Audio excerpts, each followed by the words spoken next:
خطبہ جمعہ مسجد حرام بتاریخ 16 رمضان سن 1444 ہجری بمطابق 7 اپریل سن 2023 بعنوان رمضان صبر کا مہینہ. خطیب فضیلت الشیخ ڈاکٹر بندر بلیلہ حفظہ اللہ تعالی. ترجمہ بآواز ڈاکٹر حشر الدین مدنی. تمام تعریف اللہ کے لیے ہے جس نے اپنے دوستوں کو اطاعت کی چاشنی عنایت کی، انہیں فضول لہو لعب اور ضیاءکاری سے روکا اور سب سے فراواں نصیبہ اور سب سے افضل ساز و سامان سے مختص کیا. میں رضامندی، یقین اور تسلیم کی گواہی دیتا ہوں کہ ایک اللہ کے سوا کوئی معبود برحق نہیں، اس کا کوئی شریک نہیں، اور میں گواہی دیتا ہوں کہ محمد اس کے بندے اور رسول ہیں جو بلند ترین مقام، وسیلہ اور شفاعت والے ہیں. اللہ درود و سلام اور برکت نازل فرمائے آپ پر، آپ کے آل و اصحاب پر، اور تا قیامت آپ کی اچھی طرح پیروی کرنے والوں پر. اما بعد، لوگو، میں آپ کو اور خود کو اللہ کے تقوی کی وصیت کرتا ہوں. اللہ آپ پر رحم کرے، آپ اللہ کا تقوی اختیار کریں اور یاد رکھیں کہ آپ عظیم موسم اور مبارک وقت میں جی رہے ہیں. اس شخص کو مبارکباد جو اس کے دن میں روزہ رکھے اور اپنے روزے کی حفاظت کرے، اس کی رات میں قیام کرے اور اچھی طرح قیام کرے، قرآن کی تلاوت میں منہمک ہو، عادہ و جوارح کو نافرمانی سے بچائے اور اپنے ظاہر و باطن کو خیر سے معمور کرے. اللہ کے بندو، ماہ رمضان ابھی بھی اہل اسلام پر اپنی روشنیوں کا سایہ کیے ہوا ہے اور ان پر اپنے اسرار نچھاور کیے جا رہا ہے، جس میں ان کے نفسوں کی درستی، ان کی روحوں کی پاکی اور ان کے اخلاق کی استقامت ہے. روزے دار جن عظیم اوصاف اور خوبصورت خصلتوں سے مالا مال ہوتا ہے، ان میں بہترین اوصاف اور خصلتوں میں سے صبر ہے. ایسا کیوں نہ ہو جبکہ نبی صلی اللہ علیہ وسلم نے رمضان کو اپنے اس فرمان میں صبر کا مہینہ قرار دیا ہے. صبر کے مہینے اور ہر مہینے 3 دن کا روزہ سال بھر کے روزے کے برابر ہے. اسے امام احمد نے روایت کیا ہے. روزے میں نفس کو اس کی شہوتوں سے روکا جاتا ہے اور اللہ کی اطاعت اور تقرب میں اس پر صبر کیا جاتا ہے، جس کا ربانی بدلہ ہے روزہ میرے لیے ہے اور میں ہی اس کا بدلہ دوں گا. یہ کتنا بڑا بدلہ اور کتنی وسیع عطا ہے. روزے دار قیام کرنے والے مسلمانوں، صبر معاملے کی اصل، عزیمت کی لڑی اور عقل کا سہارا ہے. وہ نفس میں ایسی قوت ہے جو انسان کو ناشائستہ کام کرنے سے روکتی ہے. اللہ تعالی نے اس کا حکم دیتے ہوئے فرمایا: اے ایمان والو، تم ثابت قدم رہو اور ایک دوسرے کو تھامے رکھو اور جمے رہو اور اللہ تعالی سے ڈرتے رہو تاکہ تم مراد کو پہنچو. اللہ تعالیٰ صبر اور صبر کرنے والوں سے محبت کرتا ہے، چنانچہ وہ فرماتا ہے: اور اللہ تعالیٰ صبر کرنے والوں سے محبت کرتا ہے، اور صبر کرنے والے اپنے رب تعالیٰ کی معیت میں ہوتے ہیں، اور اللہ تعالیٰ اپنی رعایت و عنایت سے ان کی نگہبانی کرتا ہے. اللہ تعالیٰ نے فرمایا: بے شک اللہ صبر کرنے والوں کے ساتھ ہے. اور نبی صلی اللہ علیہ وسلم نے فرمایا: اور جو شخص صبر کرے گا اللہ اسے صابر بنا دے گا. اور کسی شخص کو سب سے بہتر کوئی وسیع نعمت نہیں دی گئی ہے. اسے امام بخاری و مسلم نے روایت کیا ہے. اور عمر رضی اللہ تعالی عنہ نے کہا: ہم کو سب سے بہتر زندگی صبر کی بدولت ملی.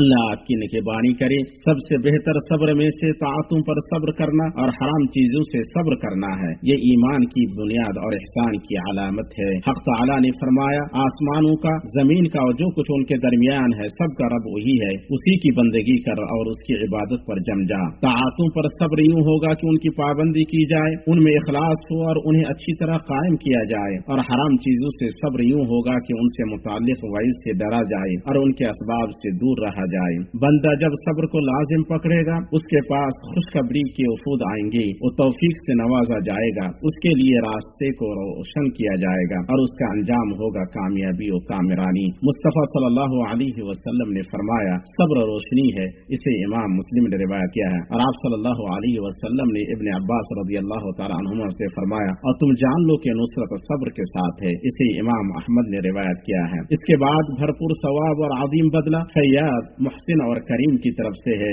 صبر کرنے والوں ہی کو ان کا پورا پورا بے شمار اجر دیا جاتا ہے اور انہیں ان کے صبر کے بدلے جنت اور ریشمی لباس عطا فرمائے گا. شیخ الاسلام ابن تیمیہ رحمہ اللہ نے کہا: کیونکہ صبر میں نفس کو روکنا خردراپن، تھکان اور تکلیف ہے، اس لیے اس کا بدلہ کشادہ جنت اور نرم و انداز ریشمی لباس ہے جس میں آرام کے لیے ٹیک لگانے کا سامان ہے، اور وہ سایہ ہے جو گرمی کی منافی ہے۔ اللہ تعالیٰ نے فرمایا اور اگر تم صبر کر لو اور پرہیزگاری اختیار کرو تو یقیناً یہ بہت بڑی عظیمت کا کام ہے۔ اللہ میرے لیے اور آپ کے لیے اپنی نازل کردہ واضح نشانیوں اور ہدایت میں برکت دے، اور مجھے اور آپ کو سب سے بہتر مخلوق کی سنت سے فائدہ پہنچائے۔ میں وہ کچھ کہہ رہا ہوں جو آپ نے سنا، اور میں اللہ سے اپنے لیے، آپ کے لیے اور باقی مسلمانوں کے لیے ہر گناہ و خطا کی مغفرت طلب کرتا ہوں۔ آپ اس سے مغفرت طلب کریں، بے شک وہ بڑا بخشنے والا مہربان ہے۔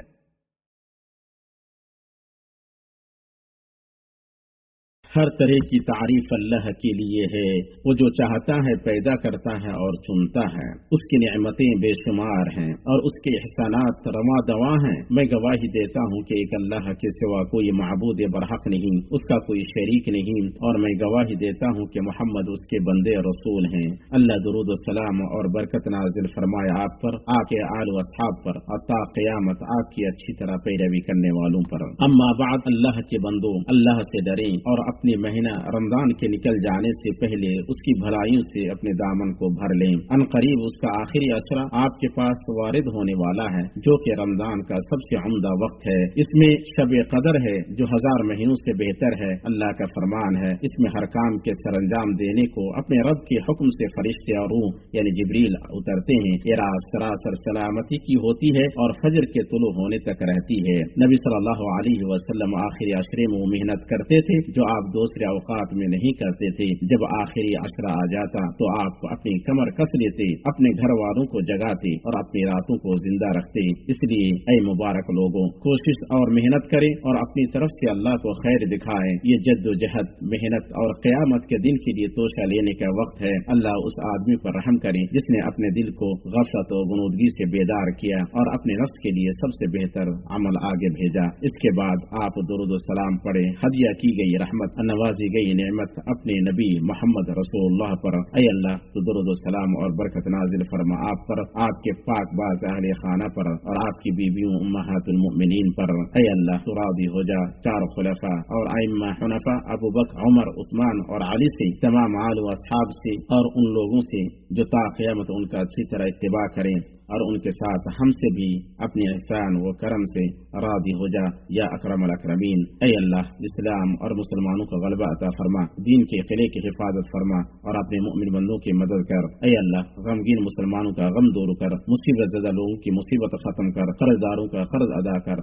اور ہمارے بیماروں اور مسلمانوں کے بیماروں کو شفا عطا فرما اپنی رحمت سے یا ارحم الراحمین۔ اے اللہ تو ہمیں ہمارے وطنوں میں امن عطا فرما، ہمارے سربراہوں اور حکمرانوں کی اصلاح فرما، ہمارے امام ولی امر کی حق توفیق اور درستی کے ذریعے تائید فرما۔ اے اللہ تو انہیں ان کے ولی عہد کو ایسے کام کی توفیق دے جس میں ملک اور بندوں کی بھلائی ہو یا رب العالمین۔ اے اللہ حدود و سرحدوں پر تعینات ہمارے سپاہیوں کو درستی عطا فرما۔ اے اللہ تو ان کا معین مددگار بن، ان کی تائید فرما اور ان کا سہارا بن۔ اے اللہ تیرا ذکر کرنے، تیرا شکر ادا کرنے اور تیری اچھی طرح عبادت کرنے پر ہماری مدد کر۔ اے اللہ تو ہم سے صیام و قیام کو قبول فرما اور اپنے نزدیک ہمیں قربت سے نواز یا ذل جلال والاکرام۔ اے ہمارے رب ہمیں دنیا میں بھلائی عطا فرما اور آخرت میں بھلائی عطا فرما، اور آگ کے عذاب سے ہمیں بچا لے۔ سبحان ربک رب العزة عما یصفون وسلام علی المرسلین والحمد للہ رب العالمین۔